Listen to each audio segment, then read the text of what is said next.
오늘의 말씀은 먼저는 시대적 배경을 설명을 드리고, 그리고 등장한 인물들, 앞으로 나올 왕들까지 하여서 요시야의 아들들 그리고 그의 손자가 왕이 되어서 마지막 남유다에 남은 그런 행적들, 그 인물들, 주요 인물들을 살펴보겠고요.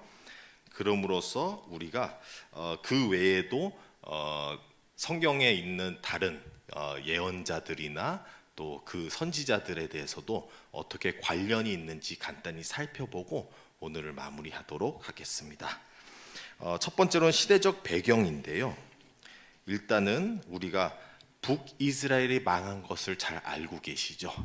북이스라엘은 아수르 왕국에게 멸하게 되었고, 그 멸하는 당시 주전 722년이고, 그때에 북이스라엘만 멸한 게 아니라 아수르가 왔을 때에 대부분의 남유다 쪽에 있는 많은 도시들도 아수르가 점령을 하였어요. 간신히 대도시 예루살렘과 몇 개의 대도시들이 살아남은 것을 가지고 아직은 남유다로 그렇게 여기고 있지만, 솔직히 많은 땅들이 아수르의 속국이 되어 넘어갔다라는 것을 우리는 알게 되는 것입니다. 그러한 배경 속에서 아수르가 광대국이 되어서 이 전체 그 지역을 다스리고 있을 때에 서서히 약화되면서 다른 강대국이 그 지역을 다스리게 되는 거죠. 강대국이 등장을 하는데 그의 이름이 바로 바벨론인 것입니다. 비슷한 지리이고 비슷한 그 땅을 다스리게 되면서 그 바벨론이 급격히 성장을 하게 되는데요. 그러면서 아수르에게 굉장한 위협이 되니 아수르가 무엇을 하냐면, 그 당시에 어떤 때는 속국이었지만 어떤 때는 또 이제 같이 동료로서 같이 전쟁에 나가고 했던 이집트의 손을 빌려 우리가 가서 우리에게 위협을 주는 바벨론을 제재하자라는 의도로서, 그래가지고 주전 612년경에 아수르와 이집트가 같이 합하여서 바벨론을 제압하고자 나갑니다. 그리고 그 제압하고자 하는 그 시기에 이제 바벨론이 강대국이 되면서 무엇을 하냐면, 주전 612년경에 바벨론이 아수르의 수도인 니느웨를 잡아 삼켜서 아수르가 수도를 하란으로 옮기게 돼요. 그래가지고 이제 요시야 왕의 시대 때에 주전 609년 때에 아수르와 이집트가 합쳐서 바벨론을 제재하려고 하죠. 근데 이 시기에 무슨 일이 일어나냐면, 이집트 군인이 이제 남유다를 지나서 가야지만 아수르와 협력할 수 있게 되니, 우리는 간단히 지나갈 테니까 너희를 해치지도 않을 테니까 좋게 보내줘라 라고 이집트의 왕 느고 왕이 그런 얘기를 하죠. 그때 요시야 왕이 그냥 내줄 수가 없던 이유들이 있어요. 첫 번째로는 일단 남유다, 자기 앞마당을 군사를 이끌고 다른 나라가 지나간다는 것 자체는 굉장한 위협을 줄 수밖에 없는 것은 당연한 일이죠.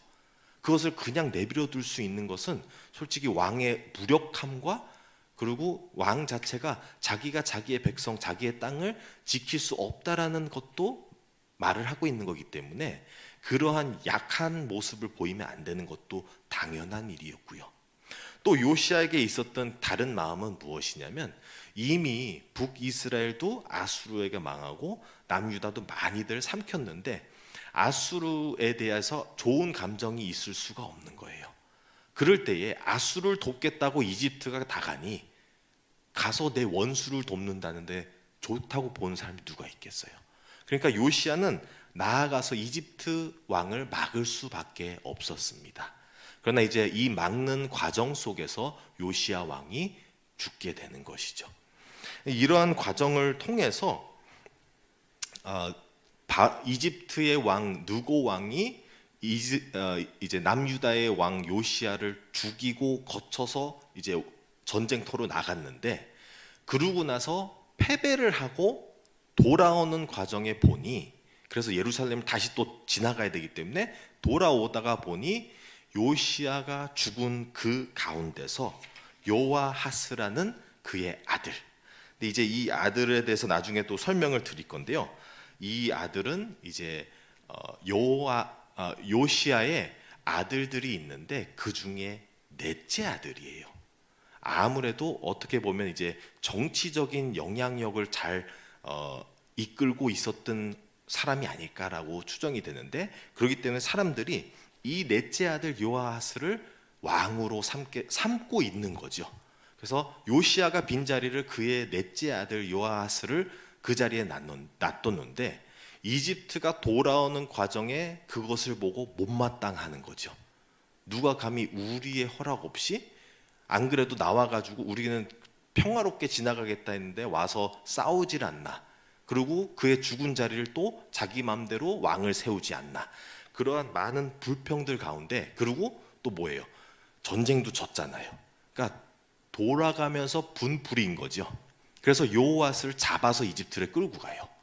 그리고 무엇을 하냐면 요아스를 데리고 가면서 그 자리에 이제 그의 원래 이제 요시야의 둘째였던 엘리야킴의 이름을 이제 여호와킴으로 바꾸죠. 해서 그를 왕으로 삼아요. 그리고 그에게 은과 금을 이집트에 바치게끔 하는 것이죠. 그리고 돌아가는 길로, 그리고 그대로 이제 이집트로 돌아가게 되는 것입니다. 그러고 나서도 이제 바벨론을 어떻게든 억제하고 싶었던 이집트가 다시 또 시도를 하죠. 시동을 걸어서 이제 바벨론을 다시금 싸우고자 하는 그 과정 속에서 주전 605년, 그래서 그때에 다시금 아수르랑 힘을 합쳐서 바벨론을 치는데, 그때도 실패하면서 그때 바벨론이 이집트 강가까지 쳐들어와요. 그러면서 이집트의 바로 앞마당까지 오니 이집트가 그때 이제 바벨론의 강한 힘을 더 이상은 이제 대들 수가 없게 되고, 바벨론은 그때 돌아가는 길, 이제 주전 605년에 돌아가는 길에 여러 이제 남유다에 있던 포로들을 또 끌고 가게 돼요. 조금 있다가 또 다시 말씀을 드릴 건데, 이때 포로 때에 끌고 가게 됐던 인물 중에 누가 있냐면 다니엘도 있고 에스겔이 있어요. 그래서 주전 605년 정도에 그때 돌아가면서 포로들을 끌고 갑니다.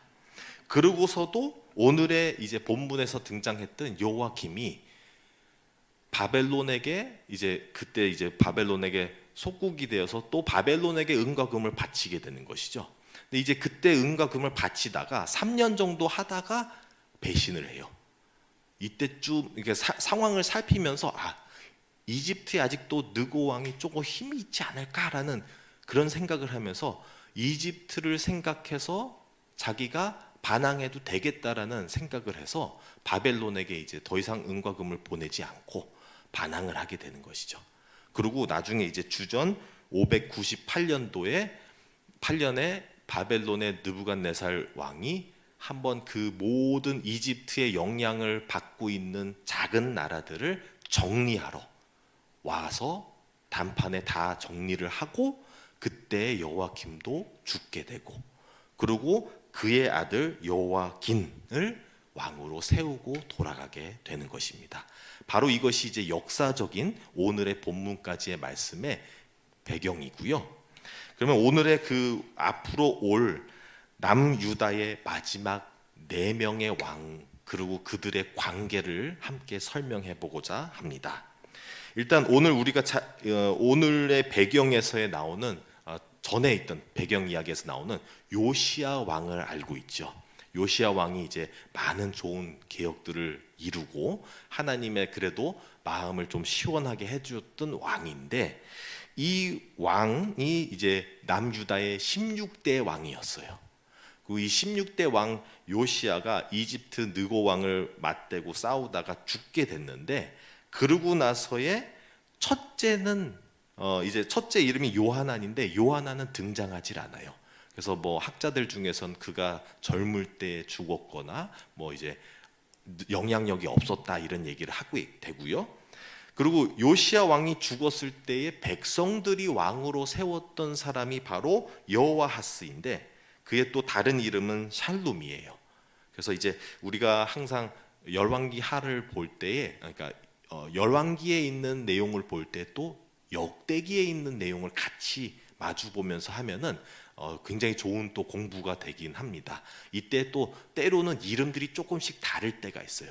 근데 열왕기에서와 또 역대기에서 이름이 다를 것만이 아니라 또 이 시대에 살고 있던 이 마지막 시대를 예언하고 있는 예언자가 있는데 그가 바로 우리 그 예레미야인데 예레미야가 이 모든 역사를 또 자기의 시각에서 풀어내는 그런 이야기가 이제 다 설명되고 있어요. 그래서 열왕기랑 역대기 이 마지막 부분을 볼 때는 예레미야를 같이 보면 좋다라는 말씀을 드리겠고요. 그때 이제 이런 이름도 조금씩 다른데 여호아스가 3개월밖에 통치를 못하고 이집트 군대가 다시 돌아오면서 이제 그를 끌고 가게 되는 것이죠. 그리고 그는 나중에 이집트 가서 죽게 되는데 그를 대신하여 그의 형이죠. 그러니까 요시야의 둘째 아들인 엘리야킴 이름을 여호와킴으로 바꿔서 그래서 그가 이제 11년 동안 통치를 하게 돼요. 오늘의 본문에서도 나왔듯이 여호와킴은 3년 동안은 그래도 바벨론에게 이제 속국으로서의 그 역할을 했지만 3년 이후부터 상황을 살피고 반항을 하게 돼요. 예레미야가 그러지 말라. 바벨론에게 충성하고 그렇게 하면은 그게 살 길이다라고 얘기하는데 예레미야의 충고를 듣지 않는 왕이에요. 마음이 악하고 굳게 세워져 있어서 예레미야서를 보면은 여러 차례 이 여호와킴을 설득시키고 회개로 돋구려고 많은 이제 두루마리를 써서 보여주고 읽고 막 하는데도 돌아서질 않아요. 그래서 끝내 이제 여호와킴이 자기 스스로의 죽음으로 가는 길을 선택하게 되는데 그러면서 이제 느부갓네살 왕이 한번 딱 또 정리하러 왔을 때에 그때가 이제 주전 598년도에 엘리야킴도 그때 사망을 하게 되고 그리고 그의 아들 여호와킨을 왕으로 세우는 거죠. 그래서 요시야의 넷째 아들이 왕으로 세워졌다가 그는 또 이집트를 끌려가고 둘째 왕이 세워졌다가 그는 또 11년 다스리다가 죽고 그의 아들 여호와킨이 또 이제 다스리게 되고요. 그리고 이 또한 다스리다가 얼마 안 돼서 또 그도 우리 이제 여호와킨도 아버지의 길에 그 바벨론을 반항하는 것이 멈추지가 않았던 것 같아요. 그래서 여호와킨도 오래 다스리지 못하고 3개월 후에 느부갓네살이 다시 돌아와 가지고 여호와킨을 이제 죽이고 여호와킨을 바벨론을 끌고 가고 그리고 그의 이제 숙부 그러니까 요시야의 셋째 아들 시드기야를 왕으로 삼게 돼요.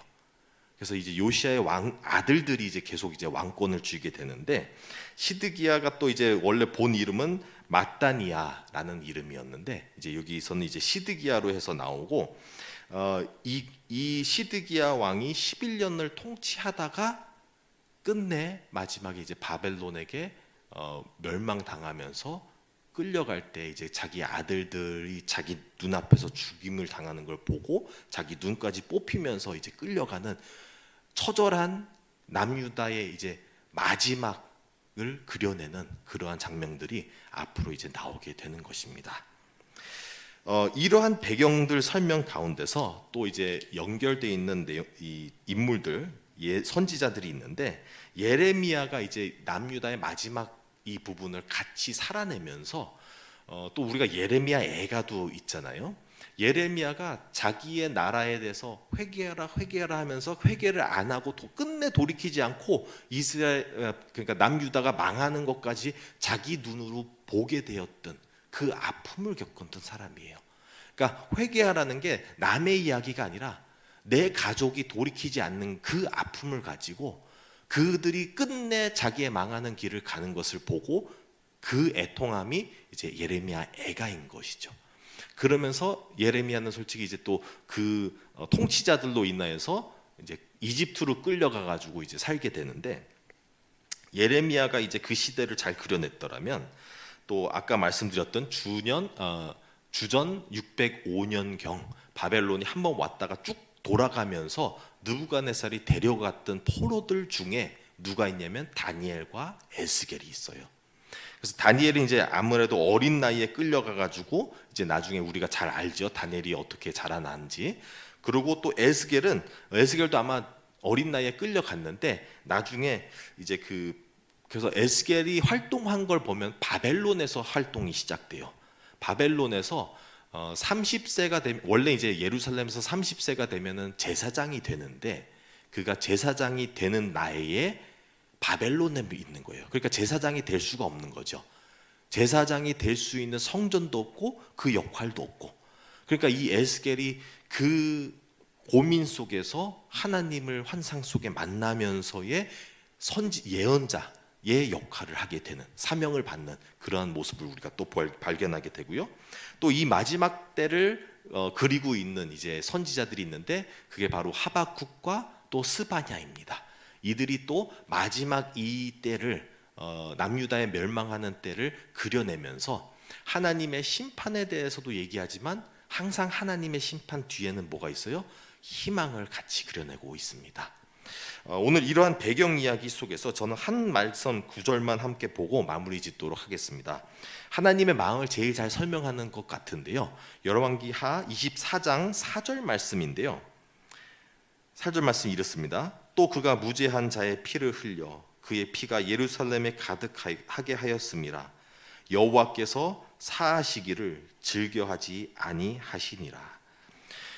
우리가 심판에 이르게끔 하는 것은 우리의 죄가 맞습니다. 그러나 심판하시는 하나님도 기뻐하시는 게 아니에요. 하나님께서 얼마나 마음이 아프시면서 우리를 끝까지 회개하라 했는데도 불구하고 그 길을 돌이키지 않고 우리가 죽음의 길을 가는 것을 원하지 않으시는 하나님의 마음을 우리가 발견하게 되는 것입니다. 그래서 그러한 하나님께 우리가 이러한 배경적인 역사도 있지만 우리가 하나님께서 회개하라 할 때에 하나님의 음성을 듣고 아버지께로 나아가는 저와 여러분들이 되시기를 간절히 바랍니다. 함께 기도하겠습니다. 하나님 아버지 감사드립니다. 오늘의 말씀을 통하여서 우리가 배경적 지식도 알게 되고 또 여러 왕들로 인하여서 남유다의 망하는 모습을 보게 되었으나 아버지께서는 우리가 망하는 것을 원치 아니하시고 우리를 심판하는 것을 기뻐하지 아니하시며 우리가 회개하며 아버지께로 돌아오기를 바라시는 아버지의 마음을 우리가 알게 하여 주시옵소서. 그리고 아버지의 그 사랑의 품으로 우리가 회개하고 돌아가서 아버지의 구원을 얻으며 아버지 안에서 은혜 가운데 살아갈 수 있게 하여 주시옵소서. 이 모든 말씀 우리 주 예수 그리스도의 이름으로 기도드립니다. 아멘.